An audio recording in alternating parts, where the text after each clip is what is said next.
friends. मैं उम्मीद करती हूँ कि आपने आर्टिकल्स का पार्ट 1 वाला वीडियो देख लिया होगा, जिसमें हमने इनडेफिनिट आर्टिकल्स पढ़ लिया था और डेफिनिट आर्टिकल्स हम पढ़ रहे थे। अगर आपने वो वीडियो नहीं देखा है तो मैं डिस्क्रिप्शन में लिंक दे रही हूँ, आप वहाँ से पार्ट 1 देख लीजिएगा। तो इस वीडियो में हम पढ़ते हैं use the before names of, और किन किन नामों से पहले हम द का यूज़ कर सकते हैं, क्योंकि कुछ पॉइंट्स मैंने पिछली वीडियो में भी बता दिए थे। तो और किन किन नामों से पहले हम द का यूज़ कर सकते हैं ये देख लेते हैं। Buildings followed by of, period of time, ranges of mountains, musical instruments, superlative degree, इन सभी से पहले हम द का यूज़ करते हैं। अब हम ये देख लेते हैं कि किन नामों से पहले हमें द का यूज़ नहीं करना है। Do not use the before name of streets, lakes, mountains, continents, islands, cities, towns और स्टेट्स, मोस्ट कंट्रीज, टेरिटरीज, इन सभी से पहले हम द का यूज़ नहीं करेंगे। अब यहाँ पे मोस्ट कंट्रीज़ और टेरिटरीज़ लिखा है, क्योंकि बहुत सारी कंट्रीज़ और टेरिटरीज़ के साथ द नहीं लगता है, बट कुछ कंट्रीज़ ऐसी होती हैं जिनके साथ द लगता है। वो कंट्रीज़ ऐसी होती हैं जिनके नामों के साथ रिपब्लिक और किंगडम, जिन कंट्रीज़ के नामों के साथ रिपब्लिक और किंगडम का यूज़ होता है, उन कंट्रीज़ के नामों के साथ द का यूज़ होता है। अदरवाइज़ जिन कंट्री के साथ रिपब्लिक या किंगडम वगैरह का यूज़ नहीं होता है, उनके साथ द का यूज़ नहीं होता है, इसलिए यहाँ पे मोस्ट कंट्रीज़ लिखा है। जैसे डोमिनिकन रिपब्लिक में रिपब्लिक है, इसलिए हम उसके पहले द का यूज़ करते हैं।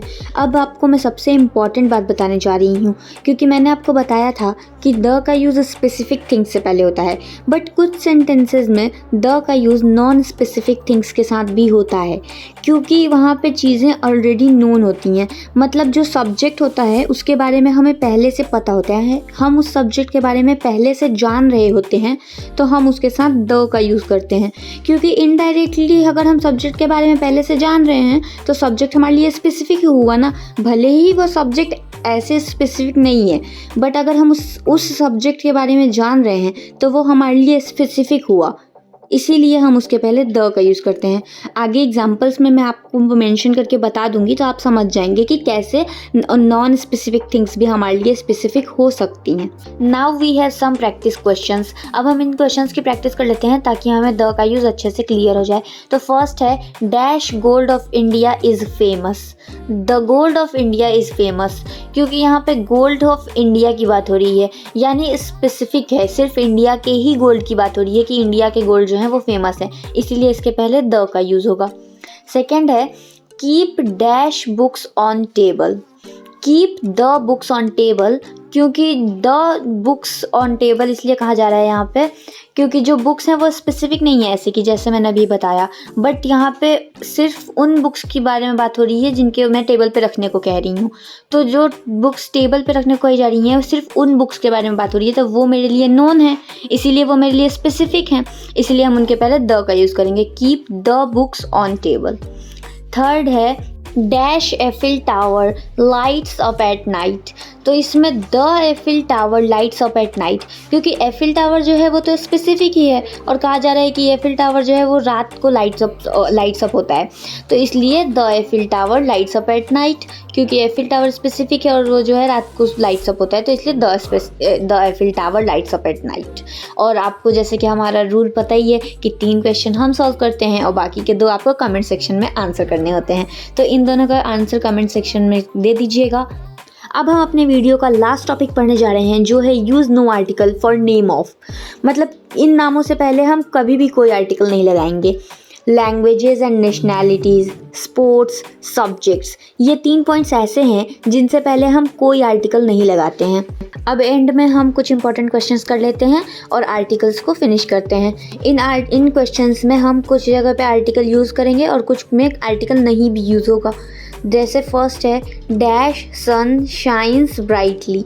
द सन शाइन्स ब्राइटली, क्योंकि सन जो है वो तो स्पेसिफिक ही है, मतलब सन तो सबसे ख़ास ही हुआ ना, इसीलिए the sun shines brightly. Second है, French is dash easy language.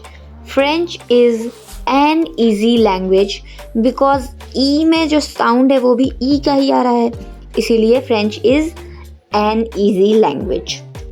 Third है, I bought dash horse dash ox and dash buffalo. I bought a horse an ox and a buffalo. Fourth, I broke dash vase my brother brought. I broke the vase my brother brought, because यहाँ पे उस veg की बात हो रही है जो मेरे भाई ने लाए, जो मेरे भाई लाए थे खरीद कर, इसीलिए वो स्पेसिफिक हुआ, तो हम उसके पहले द का यूज़ करेंगे। फिफ्थ है, do you have dash pen that I gave you yesterday. Do you have the pen that I gave you yesterday. Pen जो है वो कॉमन नाउन है और स्पेसिफिक भी नहीं है, बट यहाँ पे मैंने बोला है कि do you have the pen that I give you yesterday. वो पेन है तुम्हारे पास जो मैंने कल तुम्हें दिया था, यानी मैं उस पर्टिकुलर पेन की बात कर रही हूँ जो मैंने कल दिया था तुम्हें। तो जो पेन हुआ वो मेरे लिए स्पेसिफिक हुआ, इसीलिए हम इसके पहले द का यूज़ करेंगे। आई होप आप लोगों को मेरा एक्सप्लेनेशन अच्छा लगा हो। Thanks for watching.